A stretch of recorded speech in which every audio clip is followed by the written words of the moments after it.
Hello, আসসালামু আলাইকুম। আজকে নিয়ে এসেছি মুসল্লাম রাইস। তো এইটা আমি বানিয়েছি খুব সহজে দেখানোর চেষ্টা করেছি, কোনো টক দই ইউজ করি নাই। তো দেখেন, এটা আমি প্রথমে নিয়েছি একটা মুরগিটাকে ভালোভাবে দেখেন আমি বুকের অংশগুলিকে কেটে নিয়েছি। কেটে নিয়ে এর ভিতরে লবণ এবং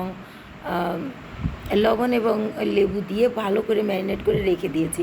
তারপরে নিয়েছি এই মশলা, পেঁয়াজ, লাল মরিচ, তারপর আদা রসুন, তারপর টমেটো। আমি 3টা বড় টমেটো নিয়েছি।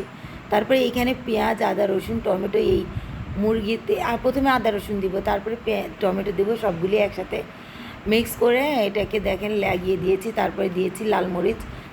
আপনি ঝাল কম খাইতে চাইলে ঝাল কম দিবেন, তো আমি একটু বেশি করে এই লাল মরিচটা দিয়ে দিয়েছি। তারপরে এখানে আমি আরও মশলা অ্যাড করব। আপনি আপনি চিকেন মশলা ইউজ করতে পারেন। এখানে আমি দিয়েছি চিকেন মশলা। তারপরে এখানে ধনে গুঁড়া, জিরে গুঁড়া, গরম মশলা গুঁড়া সবগুলা একসাথে দিয়ে দিয়েছি দেখেন। তারপরে এটাকে ম্যারিনেট করে রেখে দিয়ে দিব। তারপরে তারপরে দিয়েছি সস। এই যে দেখেন, আমি এখানে এখানে টমেটো সসটাও লাগিয়ে দিয়েছি। একদম অনেক ভালোভাবে লাগিয়ে দিবেন সব জায়গায় হাতের সাহায্যে। তো আমি এখানে লাগিয়ে তারপরে এখানে আমি এই মুরগির এই যে রানটাকে বেঁধে দিয়েছি। তারপরে এখানে নিয়েছি একটা কড়াইয়ে তেল দিয়েছি। তেল দেওয়ার পর আমি মশলাটা এটা দিয়ে দিব। এটা মেখে রাখা এই চিকেনটা ভালোভাবে, তো আমি এটাকে ভালোভাবে উল্টে পাল্টে আমি প্রথমে 8-10 মিনিট রান্না করেছি। রান্না করে তারপরে আবার ঢেকে রান্না করেছি, যাতে ভিতর থেকে একদম সেদ্ধ হয়ে যায় জিনিসটা। তারপর এখানে আমি ভালো করে ভেজে নিয়েছি দেখেন, একদম লাল লাল করে ভেজে নেবেন। আবার চলে যাবেন না চুলার পার থেকে, কিন্তু পুড়ে যাবে, দেখতে ভালো লাগবে না, খেতেও ভালো লাগবে না। তারপরে এখানে আপনি চাইলে এখানে পেঁয়াজ ইউজ করতে পারেন। আমি কিন্তু পেঁয়াজ ইউজ করি নি, আমি একটাই খুব ইজিভাবে দেখানোর চেষ্টা করেছি। তারপরে এখানে দিয়েছি আমি দুধ। আপনি দুধ দিতে পারেন, টক দই দিতে পারেন। আমি এখানে দুধ দিয়েছি, নর্মাল দুধ দিয়ে তারপরে এটাকে নেড়ে চেড়ে নিয়েছি একটু রেখে। তারপরে আপনি চাইলে হলুদ দিয়ে, আমি হলুদ ইউজ করেছি, আপনি চাইলে ইউজ করতে পারেন, না হলে না ইউজ করবেন না। আমি কালারের জন্য এটা একটু হলুদ ইউজ করেছি। তারপরে এখানে লাল মরিচ, আমি হালকা লাল মরিচ ইউজ করেছি।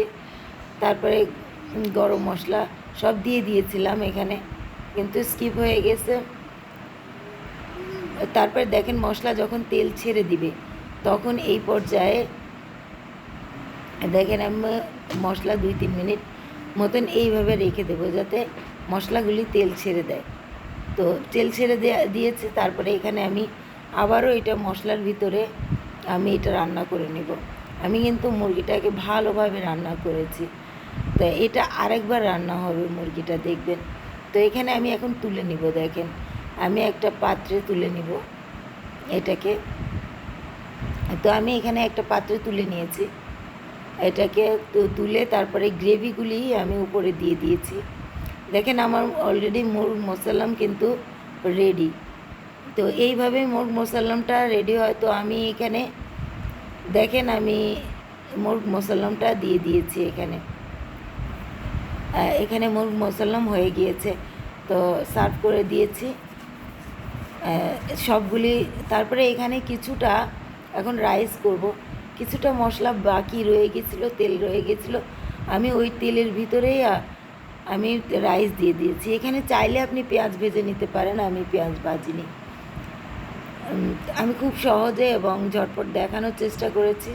তো এই রাইসটা আমি 5 মিনিট ভেজে নেব, খুব একটা বেশি ভাজবো না।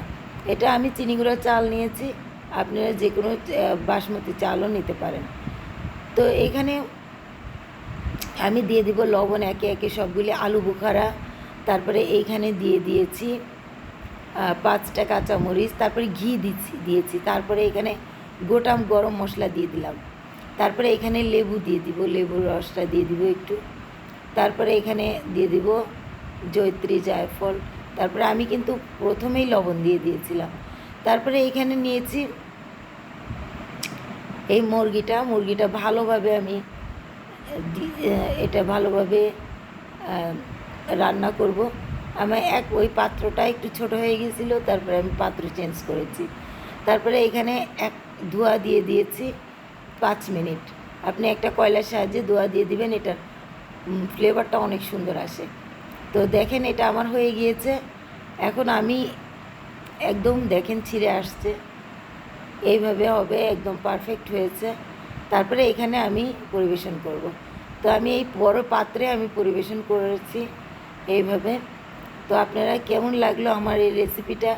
খুব সহজভাবে দেখানোর চেষ্টা করেছি। তারপরে এই যে গ্রেভিগুলি যেগুলি বেঁচেছিল, আমি এই গ্রেভিগুলো এখানে দিয়ে দিলাম। তো এই হলো মূল মুসাল্লাম রাইস।